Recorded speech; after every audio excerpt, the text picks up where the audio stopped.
जय हिंद बच्चों, मैं राम चौधरी स्वागत करता हूं आप सभी का हमारे चैनल रुद्रा फिजिक्स क्लासेस में। आज के इस वीडियो में हम बात करने वाले हैं चैप्टर 13 न्यूक्लियाई की, जिसमें आज हमारा जो डिस्कशन होगा वो न्यूक्लियाई के बेसिक कॉन्सेप्ट जैसे न्यूक्लियाई का कंपोजिशन, जो डिफरेंट टाइप ऑफ न्यूक्लियाई हैं या न्यूक्लियाई की जो प्रॉपर्टीज हैं उनके बारे में आज हम बात करेंगे।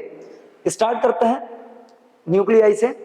तो देखिए, जब बात करी जाती है एटम की, तो एटम के कंपोजिशन में आपने बहुत क्लियरली पढ़ा हुआ है कि किसी भी एटम में उसके सेंटर पे एक छोटा सा स्पेस होता है, जिस स्पेस में एटम का ऑलमोस्ट द मास, एटम का पूरा मास और उसका पॉजिटिव चार्ज, और उसका जो पॉजिटिव चार्ज है वो कंसंट्रेट रहता है। उस छोटे से स्पेस को हम बोलते हैं न्यूक्लियाई या न्यूक्लियस। सिंपली जैसे ये मान लीजिए ये एटम है, इस एटम में अगर आप बात कर रहे हो तो इस एटम के सेंटर पे एक छोटा सा स्पेस होगा, जिस स्पेस में उसका टोटल मास और पूरा का पूरा मास पॉजिटिव चार्ज कंसंट्रेट रहता है, उसको हम बोलते हैं न्यूक्लियस। क्लियर? मास होगा और पॉजिटिव चार्ज होगा। मास और पॉजिटिव चार्ज होने का मतलब क्या है कि एक छोटा सा स्पेस। रदरफोर्ड एटॉमिक मॉडल में रदरफोर्ड ने इसको डिफाइन भी किया था। बेसिकली जब रदरफोर्ड ने अल्फा पार्टिकल स्कैटरिंग एक्सपेरिमेंट को ऑब्जर्व किया, तो अल्फा पार्टिकल स्कैटरिंग एक्सपेरिमेंट में जो ऑब्जर्वेशंस थे, उन ऑब्जर्वेशंस के बेस पे जो आउटकम्स डिफाइन किए, उस आउटकम से रिजल्ट क्या निकला कि एटम का टोटल मास और उसका पॉजिटिव चार्ज सेंटर पे एक छोटे से स्पेस में कंसंट्रेट होगा, जिसको हम न्यूक्लियस बोलते हैं।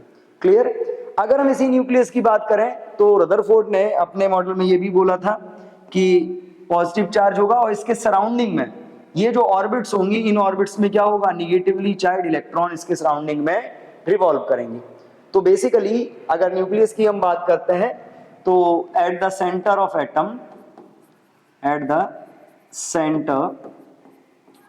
Atom, all positive charge and mass is concentrated in narrow space,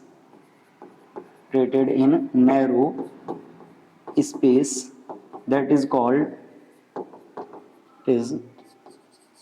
called nucleus. Clear? यानी कि एटम के सेंटर पे उसका जो पॉजिटिव चार्ज है और जो टोटल मास है वो एक छोटे से स्पेस में कंसंट्रेट होता है। उस छोटे से स्पेस को हम क्या बोलते हैं? न्यूक्लियस। अगर हम बात न्यूक्लियस की करें तो देखिए न्यूक्लियस का कंपोजिशन क्या है। न्यूक्लियस के कंपोजिशन को समझने के लिए अगर हम न्यूक्लियस की मॉडर्न थ्योरी की बात करें, अकॉर्डिंग टू मॉडर्न थ्योरी,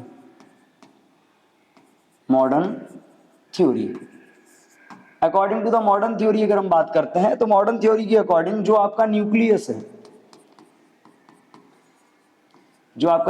है, न्यूक्लियस दो एलिमेंट या दो पार्टिकल से मिलकर बना होता है। एक पार्टिकल होता है जिसको हम बोलते हैं प्रोटॉन और एक पार्टिकल को हम बोलते हैं न्यूट्रॉन।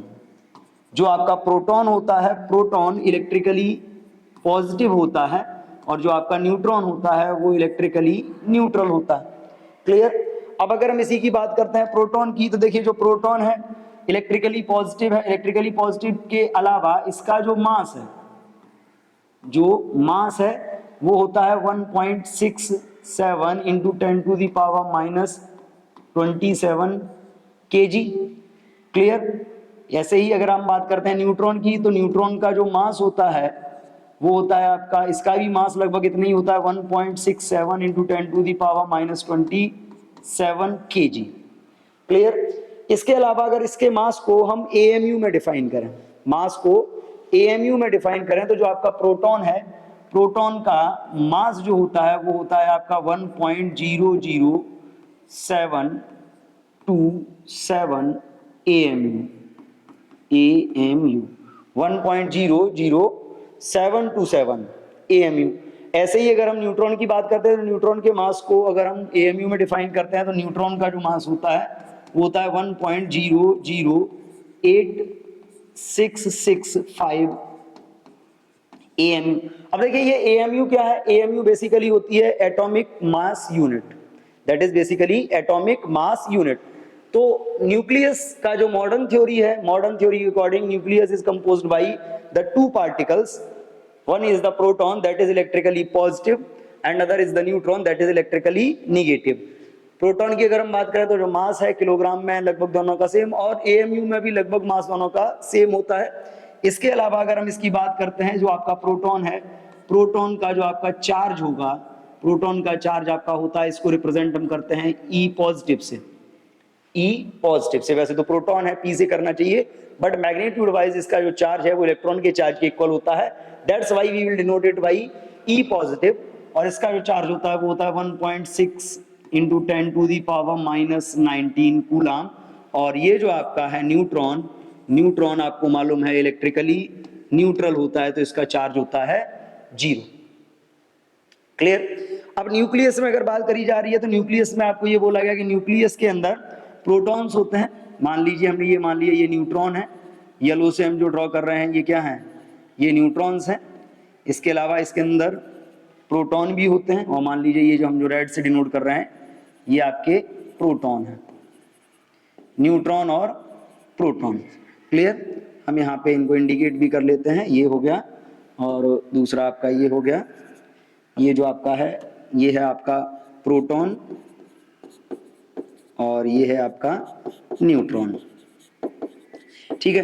प्रोटॉन और न्यूट्रॉन क्योंकि ये न्यूक्लियस के अंदर होते हैं, that's why they are also called nucleon, they are also called nucleon. Simple सा कॉन्सेप्ट है, जैसे हम लोग इंडिया में रहते हैं, that's why we are called Indian.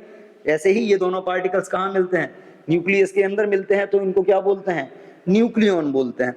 अब अगर किसी न्यूक्लियस की बात करी जा रही है तो दो टाइप के पार्टिकल हैं न्यूक्लियस के अंदर, प्रोटॉन और न्यूट्रॉन। प्रोटॉन न्यूट्रॉन को हम कंबाइंडली न्यूक्लियन बोलते हैं। अब देखिए किसी भी न्यूक्लियस में जो आपके प्रोटॉन होंगे, किसी भी न्यूक्लियस के अंदर जो आपके प्रोटॉन होंगे, जो नंबर ऑफ प्रोटॉन होता है, नंबर ऑफ प्रोटॉन किसी भी न्यूक्लियस में वो इक्वल होता है आपका उसके एटॉमिक नंबर के, एटॉमिक नंबर। ठीक है, एटॉमिक नंबर के इक्वल होता है, जिसको हम रिप्रेजेंट करते हैं Z से। और दूसरा फैक्ट आप ये भी समझ लीजिए कि किसी भी न्यूक्लियस में जो नंबर ऑफ प्रोटॉन है, नंबर ऑफ प्रोटॉन प्लस जो नंबर ऑफ न्यूट्रॉन होता है, नंबर ऑफ न्यूट्रॉन, ये इक्वल होता है उस न्यूक्लियस के मास नंबर के, मास नंबर। ठीक है, जिसको हम रिप्रेजेंट करते हैं A से। क्लियर है। तो अगर हम किसी भी न्यूक्लियस की बात कर रहे हैं तो बेसिकली न्यूक्लियस का जो रिप्रेजेंटेशन होता है, न्यूक्लियस का जो सिंबल होता है, सिंबॉलिकली हम किसी भी न्यूक्लियस को सिंबल के हिसाब से अगर हम बात करें तो न्यूक्लियस का जो सिंबल होता है वो होता है जैसे X, इसका ये होगा Z, इधर होगा A। Z और A आपको मालूम है क्या होता है, ये जो आपका A है, इस A को हम क्या बोलते हैं, this A is called mass number, mass number. ये जो Z है this is called atomic number, और ये जो आपका X है ये क्या होता है, एलिमेंट, एलिमेंट का शॉर्ट नेम या एलिमेंट का सिंबल होता है। तो किसी भी न्यूक्लियस को, किसी भी एलिमेंट के न्यूक्लियस को रिप्रेजेंट करने के लिए हम ये फॉर्मूला यूज करते हैं। क्लियर। तो बेसिकली अगर कंपोजिशन की बात करी जाए तो nucleus is composed by the two type of particles, proton and neutron. Proton is electrically positive, neutron is electrically negative, that's why the nucleus is overall electrically positive. But अगर हम यहाँ पे बात करें प्रोटॉन और न्यूट्रॉन की, तो जैसे प्रोटॉन, न्यूट्रॉन और इलेक्ट्रॉन भी होता है एटम में, बट जो इलेक्ट्रॉन होते हैं वो क्या होते हैं, एटम के मतलब न्यूक्लियस के बाहर सराउंडिंग में जो ऑर्बिट्स होती हैं उनमें रिवॉल्व करते हैं, चक्कर लगाते हैं। लेकिन यहाँ पे अगर हम बात करें तो यहाँ पे प्रोटॉन और न्यूट्रॉन की जब बात करी जाती है तो प्रोटॉन और न्यूट्रॉन वैसे एब्सोल्यूट पार्टिकल्स नहीं है। एब्सोल्यूट पार्टिकल्स ना होने का मतलब है, माना ये जाता है मॉडर्न थ्योरी के अकॉर्डिंग कि प्रोटॉन और न्यूट्रॉन भी किसी दूसरे पार्टिकल से मिलकर बने होते हैं, जिसको हम बोलते हैं क्वार्क। जबकि जो इलेक्ट्रॉन है वो किसी दूसरे से मिलकर नहीं बना होता, वो एक एब्सोल्यूट पार्टिकल है। बट उसके बारे में अभी हमको डिस्कस नहीं करना है कि ये किससे मिलके बने होते हैं। बेसिकली हमने कंपोजिशन की बात की, तो कंपोजिशन में अगर बात करी जाए तो दो टाइप के पार्टिकल हैं, एक होता है प्रोटॉन, एक होता है neutron, electrically positive, electrically neutral. किसी भी न्यूक्लियस के अंदर नंबर ऑफ प्रोटॉन जो होगा वो कितना होगा, एटॉमिक नंबर के इक्वल होगा, जिसको हम जेड से रिप्रेजेंट करते हैं, और प्रोटॉन और न्यूट्रॉन के नंबर्स का जो सम होगा that is called the mass number A. Symbolically हम इसको इस टाइप से रिप्रेजेंट करते हैं, जेड एक्स ए। और अगर बात की जाए तो प्रोटॉन और न्यूट्रॉन को कंबाइंडली हम बोलते हैं न्यूक्लियन। क्या बोलते हैं, न्यूक्लियन। और ये जो आपका मास नंबर है that is also called the number of nucleons, number of nucleons. Clear है। अब देखिए अगर हम न्यूक्लियस के बारे में बात कर रहे हैं तो ये तो न्यूक्लियस का कंपोजिशन है। न्यूक्लियस के कंपोजिशन के बाद आता है टाइप्स ऑफ न्यूक्लियाई। क्या आता है, types of nuclei, types of. अब देखिए न्यूक्लियस के कंपोजिशन से हमने बात ये मालूम पड़ी कि न्यूक्लियस के अंदर दो टाइप के पार्टिकल हैं, एक पार्टिकल है प्रोटॉन और एक पार्टिकल है न्यूट्रॉन। बेसिकली अगर बात करें तो प्रोटॉन का जो नंबर होता है वो जेड होता है और न्यूट्रॉन का नंबर होता है ए माइनस जेड। अगर इन्हीं नंबर्स के बेस पे बात करें तो इन नंबर्स के बेस पे जो आपके पास न्यूक्लियाई है, न्यूक्लियाई थ्री स्पेशल टाइप के न्यूक्लियाई है, वो थ्री टाइप्स के न्यूक्लियाई होते हैं, जिनमें पहली कैटेगरी आती है, पहली सीरीज आती है आइसोटोप। आइसोटोप क्या होते हैं, these are the nuclei of same element, nuclei of same element. यहां पे पॉइंट वाइज हम बात करते हैं, ये क्या है, nuclei of same element, same element having same number of protons but different number of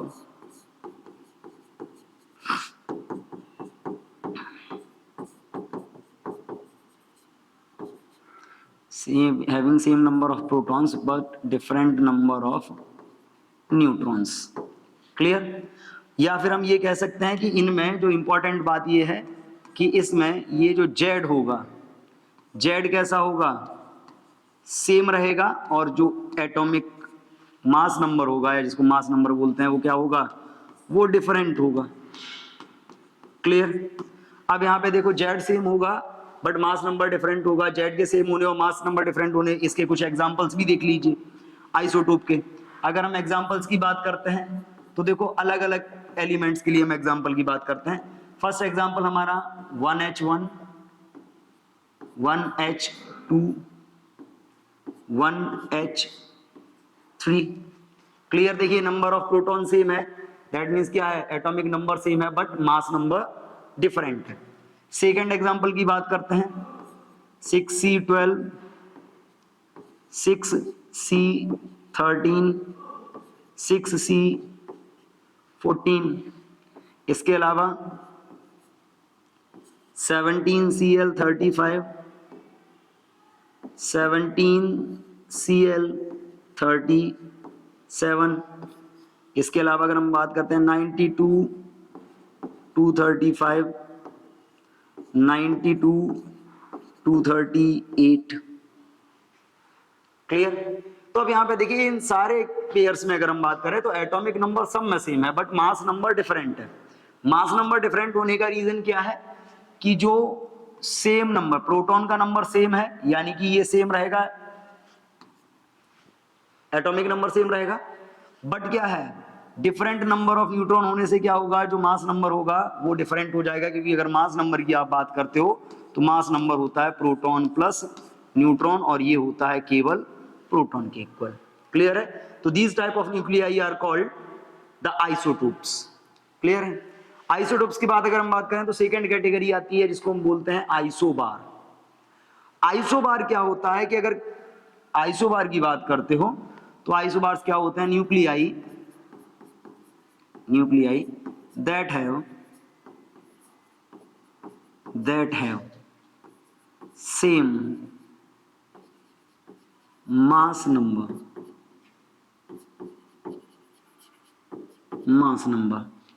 but different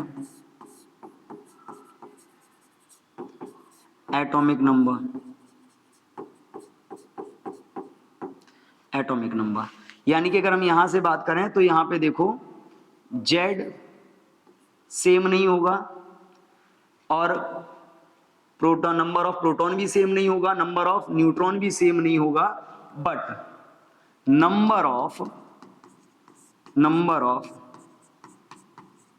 nucleons जो है वो कैसा रहेगा, सेम रहेगा सब में। अगर नंबर ऑफ न्यूक्लियॉन्स सब में सेम है तो वो जो न्यूक्लियाई हैं वो किस कैटेगरी को बिलोंग करेंगे, आइसोबार की कैटेगरी को बिलोंग करेंगे। जैसे अगर हम बात करते हैं ये एलिमेंट का सिंबल होता है ZXA, तो जितने भी एलिमेंट के न्यूक्लियाई होंगे सबका A सेम रहेगा, Z बदल जाएगा, X बदल जाएगा, यानी कि ये अलग अलग एलिमेंट के न्यूक्लियाई होते हैं, बट इनका मास नंबर कैसा होता है, कांस्टेंट। तो अगर मास नंबर कांस्टेंट है पेयर में तो वो जो न्यूक्लियाई आते हैं उनको हम कैटेगराइज करते हैं एज आइसोबार। अगर हम आइसोबार की बात करते हैं तो अब देखिए आइसोबार के एग्जांपल्स में कॉमनली जो एग्जांपल हमने पढ़े हुए जैसे 1H3 या 2He3, इसके अलावा 7N14, 6C14। क्लियर, ये जो आपके पेयर्स हैं ये कैसे हैं, आइसोबार के पेयर हैं।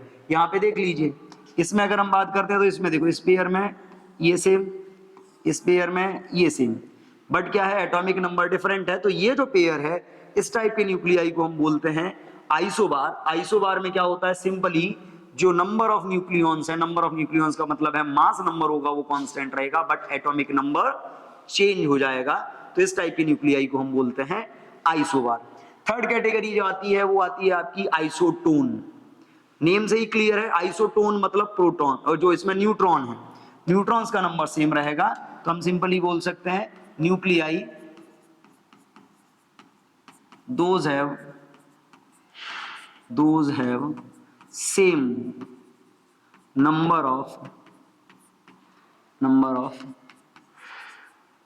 neutrons, same number of neutrons.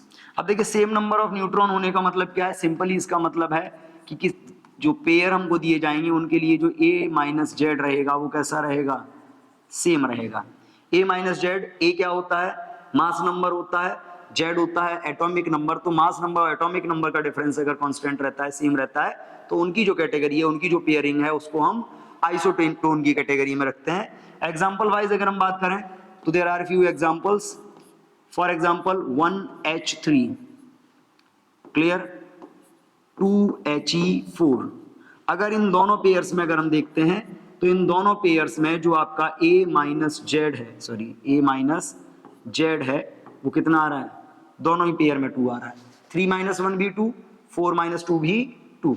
इसके अलावा अगर हम बात करते हैं तो इसके अलावा सेकेंड हमारा आता है इसमें क्या, 6C14, 8O16। अगर इन दोनों के पेयर में आप बात करते हो तो इस पेयर में भी आपका A माइनस जेड है वो कितना है, 8 है। क्लियर, तो आप किसी भी पेयर के लिए कॉमनली बात कर लीजिए, जब नंबर ऑफ न्यूट्रॉन सेम रहेगा, नंबर ऑफ न्यूट्रॉन सेम होने का मतलब है मास नंबर और एटॉमिक नंबर का जो डिफरेंस है अगर वो सेम आता है तो those type of nuclei are called isotones. तो इस टाइप से अगर हम बात करें तो न्यूक्लियाई की 3 कैटेगरीज हैं, 3 ग्रुप्स हैं जिनमें हम न्यूक्लियाई को स्टडी कर सकते हैं, आइसोटोप, आइसोबार और आइसोटोन। क्लियर, मूव करते हैं। Next is the properties of nuclei या प्रॉपर्टीज ऑफ न्यूक्लियस। अब देखिए न्यूक्लियस की क्या क्या प्रॉपर्टीज है। बेसिकली ये न्यूक्लियस के रिप्रेजेंटेशन या उसकी स्टडी से रिलेटेड बेसिक कॉन्सेप्ट है जिनके बारे में हम यहाँ पे बात करने वाले हैं। अगर हम स्टार्ट करें प्रॉपर्टीज से तो स्टार्ट करते हैं हम इसके सिंबल से, ठीक है, इसके सिंबल से। अब देखिए अगर सिंबल के बेस पे बात करते हैं तो सिंबल आपने पढ़ा है, इसका सिंबल होता है ZXA। इसमें ये जो आपका Z है, यहाँ पे जो Z है, जो आपका X है और जो आपका A है, इन तीनों के मीन आपको मालूम है। Z क्या होते हैं, नंबर ऑफ प्रोटॉन, जिसको हम क्या बोलते हैं, atomic number, atomic number. X क्या है, X एलिमेंट नेम होता है या उसका सिंबल होता है। A इसका मास नंबर है। मास नंबर का मतलब है, अगर इसकी आप बात करते हो तो प्रोटॉन प्लस न्यूट्रॉन। तो it is the symbol of any nuclei. Next अगर हम बात करते हैं तो जब बात करी जाती है इसके चार्ज की, तो अब देखो आपको मालूम है कि जो न्यूक्लियाई है, न्यूक्लियाई में क्या होते हैं, प्रोटॉन होते हैं और न्यूट्रॉन होते हैं। प्रोटॉन इलेक्ट्रिकली पॉजिटिव होता है और न्यूट्रॉन इलेक्ट्रिकली न्यूट्रल होता है। अगर इसके चार्ज की आपसे बात करी जा रही है तो इसका जो चार्ज होगा Q, net charge of nucleus is equal क्या होगा, number of proton into charge of proton. क्योंकि न्यूट्रॉन तो न्यूट्रल है, न्यूट्रॉन अगर न्यूट्रल है तो इसकी कोई बात ही नहीं होती, तो ये Q इज इक्वल क्या हो जाएगा, नंबर ऑफ प्रोटॉन।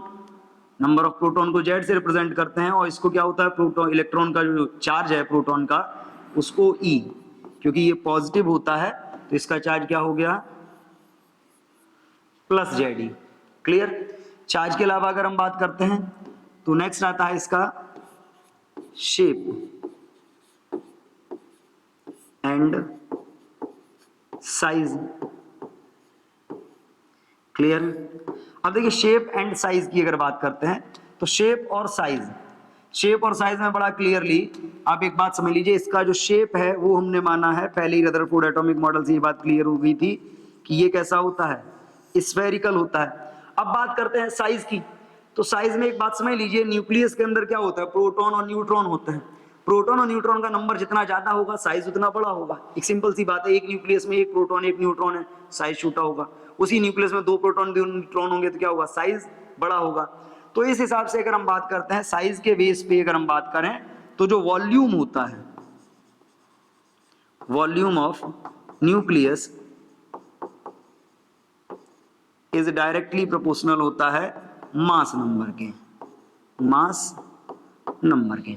अब यहां पे मान लीजिए ये हमारा न्यूक्लियस है, ठीक है। इस न्यूक्लियस की रेडियस को हम ये मान लेते हैं कि ये इसकी रेडियस R। क्लियर। इसके अंदर यहाँ पे प्रोटॉन भी हैं और इसके अंदर न्यूट्रॉन भी होंगे। क्लियर। इसके अंदर न्यूट्रॉन भी हैं इस टाइप से।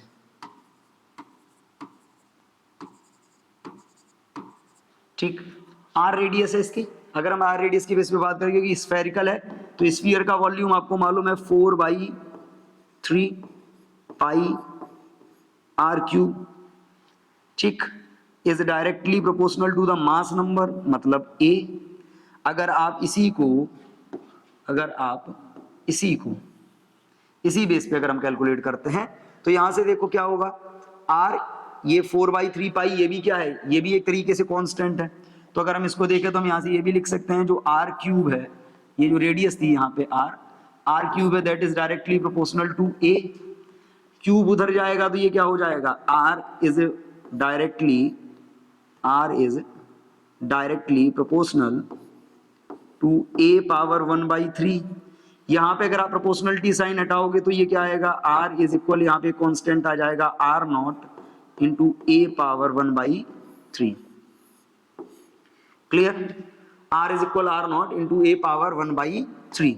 यहाँ पे अगर हम बात करते हैं तो यहाँ पे देखो, यहाँ पे ये जो आपका R0 है, R0 ये कांस्टेंट होता है और इसकी जो वैल्यू होती है R0 की, वो वैल्यू होती है 1.2 इंटू 10⁻⁻15 मीटर। क्लियर। ये कांस्टेंट है, ये क्या है, एक कांस्टेंट है। तो किसी भी न्यूक्लियस के जब हम साइज की बात करते हैं, साइज का सीधा सीधा मतलब होता है उसकी रेडियस से, क्योंकि स्फेरिकल है तो साइज मतलब रेडियस, या हम कह सकते हैं वॉल्यूम। तो इतना तो हमको मालूम है, जो वॉल्यूम ऑफ न्यूक्लियस होता है that is directly proportional to the mass number.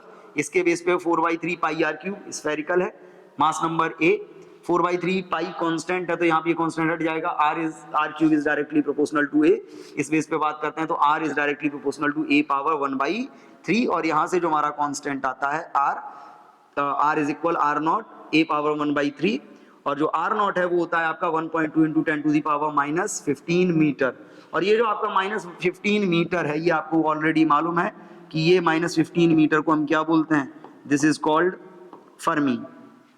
This is called Fermi. तो किसी भी न्यूक्लियस के अगर हमको साइज को कैलकुलेशन करना है तो हम इस फॉर्मूले को यूज करके उसके साइज का कैलकुलेशन कर सकते हैं। तो बेसिकली अगर बात की जाए तो ये तीन प्रॉपर्टीज की अभी हमने बात की है, symbol, charge, shape and size. Shape and size के बाद अगर हम बात करते हैं तो नेक्स्ट आता है मास। क्या आता है? Mass of nucleus. अब देखो बात वही है कि न्यूक्लियस के अंदर है क्या? Proton plus neutron. इसके अंदर प्रोटॉन है प्लस क्या है? न्यूट्रॉन है। तो अगर हम बात करते हैं प्रोटॉन प्लस न्यूट्रॉन, तो देखो प्रोटॉन का जो मास होता है वो कितना होता है? 1.67 इंटू 10⁻⁻27, और इसका मास भी लगभग उतना ही होता है, 1.67 इंटू 10⁻⁻27 kg। ऑलमोस्ट दोनों के मास क्या है? इक्वल है, ऑलमोस्ट। तो अगर ऑलमोस्ट दोनों के मास इक्वल है तो जब हम न्यूक्लियस के मास की बात करते हैं तो न्यूक्लियस के मास का फॉर्मूला क्या होगा? Mass of nucleus is equal क्या होगा?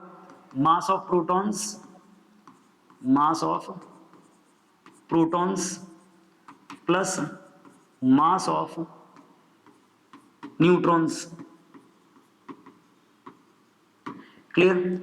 अब यहां पे देखिए मास ऑफ प्रोटॉन या मास ऑफ न्यूट्रॉन की अगर आप बात करते हो तो यहां पे भी अगर हम बात करें तो यहां पे भी इसका क्या होता है? ऑलमोस्ट जो होता है दैट इज 1 AMU। ठीक है, क्योंकि अगर हम बात करते हैं तो ऑलमोस्ट इसका जो वैल्यू होता है दैट इज 1.00725, 1.00725 नहीं होता, 727। ठीक है, 727।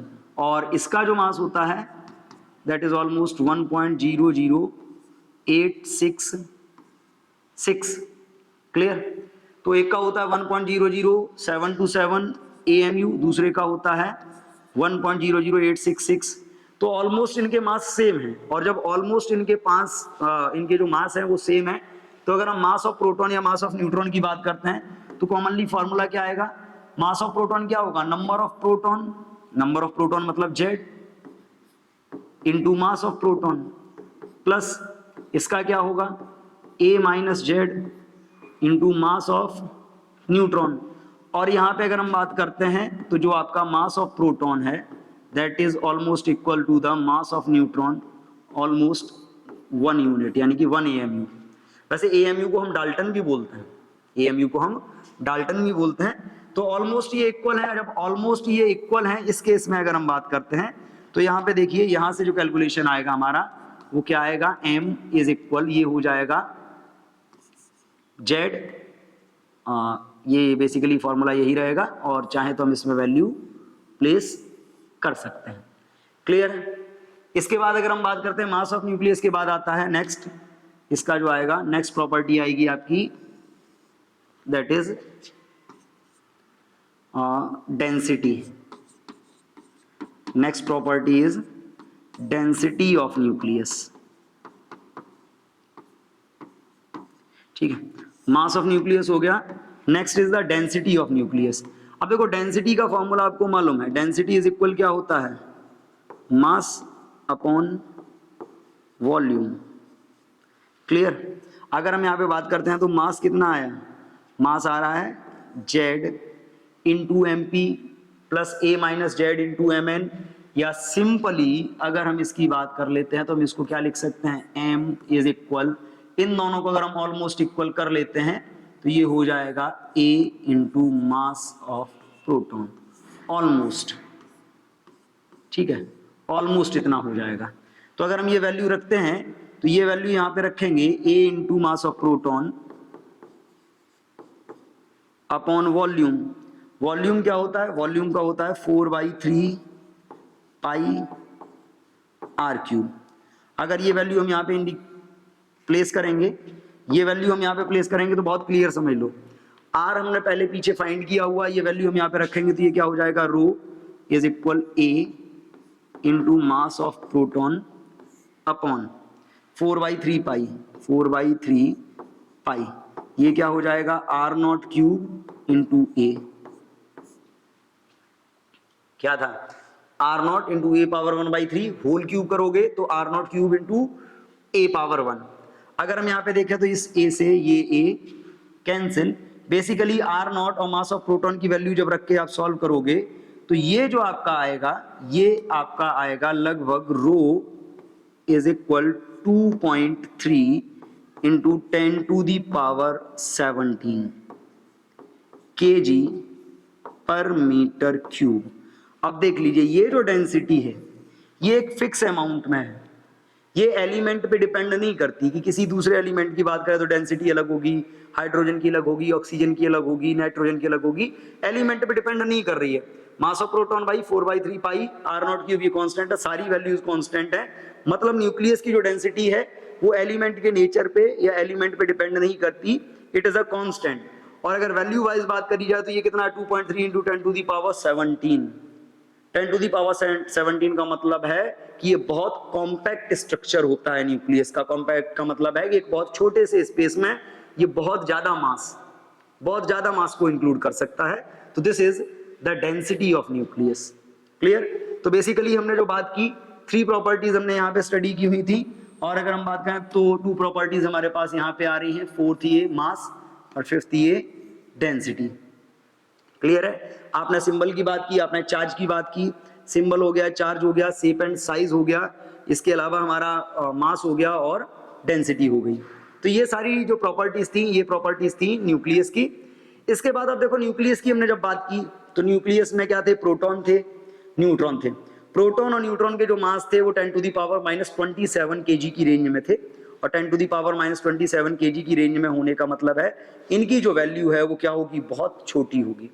तो एटम, न्यूक्लियस या उसके जो एलिमेंट पार्टिकल्स हैं उनके मास को मेजर करने के लिए नॉर्मल जो कन्वेंशनल यूनिट है हमारे पास मास का, ग्राम या किलोग्राम, उनको तो हम यूज नहीं कर सकते। तो उन यूनिट्स को यूज करना मतलब ठीक भी नहीं है, क्योंकि ये बहुत बड़े यूनिट हो जाएंगे उसके बेस पे। तो एटम के मास को या उसके जो पार्टिकल्स हैं उसके मास को मेजर करने के लिए डाल्टन ने एक नया यूनिट इंट्रोड्यूस किया, that is called AMU, atomic mass unit. Atomic mass unit को हम इन शॉर्ट में क्या बोलते हैं, एएमयू, या फिर इसको यूनिट से रिप्रेजेंट करते हैं, या इसी को बोला जाता है डाल्टन।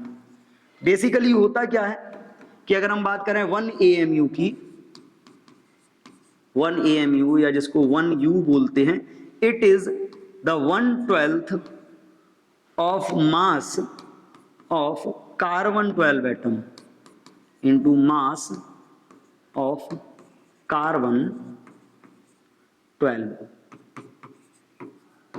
कार्बन 12 एटम का जो मास होता है उसके मास का जो 1/12, 1/12 of mass of carbon 12 atom, that is called the 1 AMU। तो अगर हम इसको कैलकुलेट करते हैं तो इसकी जो वैल्यू आती है 1 AMU की, यानी कि 1 यूनिट की जो वैल्यू आती है वो होती है आपकी 1 पॉइंट।